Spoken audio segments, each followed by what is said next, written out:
ഞാൻ വെളിപ്പെട്ട തിരക്കുന്നേ ഈ മോഹിനിയാട്ടം പഠിപ്പിക്കുന്നിടത്തറിയോ? മോഹിനിയാട്ടോ? അങ്ങനെയല്ലല്ലോ, നമ്മള് മാസം മാസമല്ലേ ഫീസ് വാങ്ങിക്കുന്നത്. അല്ല, മോഹിനിയാട്ടം മാത്രം പഠിപ്പിക്കുന്നിടത്തോ? ഒരൈറ്റമായിട്ട് പഠിപ്പിക്കും. ആരെ പഠിപ്പിക്കാനാ? നമ്മുടെ ബാവുന്റെ കടയിലെ ബാവുന്റെ പെങ്ങടെ മോള്. ബേസിക് ഒക്കെ അറിയാവുന്ന വെച്ചാണ്. അറിയാവുന്ന വെച്ച് പഠിക്കാൻ വരേണ്ട കാര്യമില്ലല്ലോ. അങ്ങനെയാണെങ്കിൽ അതിനോട് ആദ്യം വരാൻ പറഞ്ഞു, ഞാനൊന്ന് നോക്കട്ടെ. അങ്ങോട്ട് പോവണ്ട, അത് കുച്ചിപ്പൊടി കഴിഞ്ഞിട്ടേ. എങ്ങോട്ട് മാറി? എനിക്ക് ബാത്റൂമിൽ മാറിക്കോ, ഓടിക്കോ.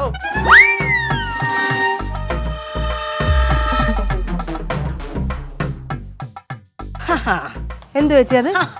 എന്തോ അത് വന്ന് എന്ത് വന്നെന്ന്? അതൊക്കെ ഞാൻ പറയാം. ഞാൻ പറയാം. സർട്ടിഫിക്കറ്റ് ഒക്കെ ഒരു സന്തോഷമുണ്ട്. പറയാം പറയാം, എല്ലാവരും ഒന്ന് നിക്ക്. വാ ക്ലീറ്റോ, ഞാൻ ജയിച്ച്. എന്താണ് പറയാം. ഇവിടെ ഇന്നലെ കാണിച്ച കൂത്തുകൾ എന്താന്ന് നിങ്ങൾ കണ്ടില്ലല്ലോ. ഞാൻ പൊട്ടച്ചൂത്താണ് ഞാൻ.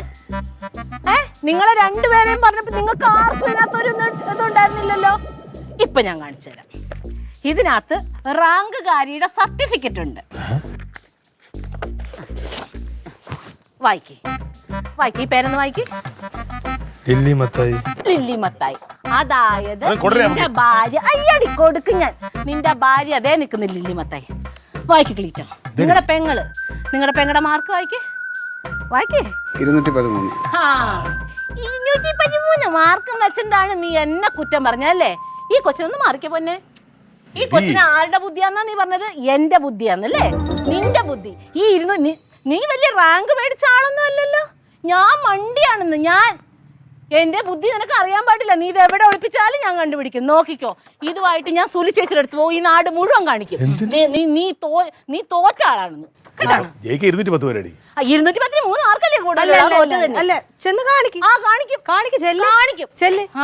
അതെ, ഇങ്ങോട്ട് നോക്കിയേ. ഇപ്പോഴും ഞാൻ തന്നെ ജയിച്ചു നിൽക്കുന്നത്. എനിക്ക് എത്ര മാർക്കുണ്ട് ഒന്നുകൂടെ പറ. അറിയാൻ പാടില്ല. 213. ചേച്ചിക്ക് എത്ര മാർക്ക് ഉണ്ടായിരുന്നു? 159. കണക്കിന് 4, മലയാളത്തിനാണ് ഏറ്റവും കൂടുതൽ 34. കണക്കിന് 4. ചേച്ചി, ഞാൻ ഈ നിമിഷം വരെ സുലി ചേച്ചിയോട് പറഞ്ഞിട്ടില്ല ചേച്ചി തോറ്റ കാര്യം.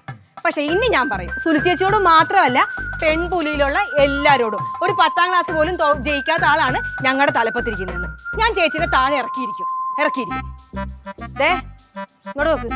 ഇനി സുലി ചേച്ചിനെ കാണിക്കണോ? അന്നെങ്കിതാ തരാൻ മാറേട്ടാ. ഓരോന്നും കൊണ്ട് വന്നേക്കുന്നു. കൈവിട്ടുപോയി. അറിയാതെ പറഞ്ഞു പോയാണ്. പെട്ടെന്ന് ഒരു ആവേശത്തിൽ ചോദിച്ചപ്പം ഇനി പറയില്ല. ഏകാന്തതയുടെ വിഷമിക്കണ്ട, ഞാൻ ആരോടും പറയത്തില്ല. അപ്പൊ അമ്മ പറഞ്ഞ സത്യല്ലേ എനിക്ക് മാമിയുടെ ബുദ്ധി കിട്ടിയെന്ന്.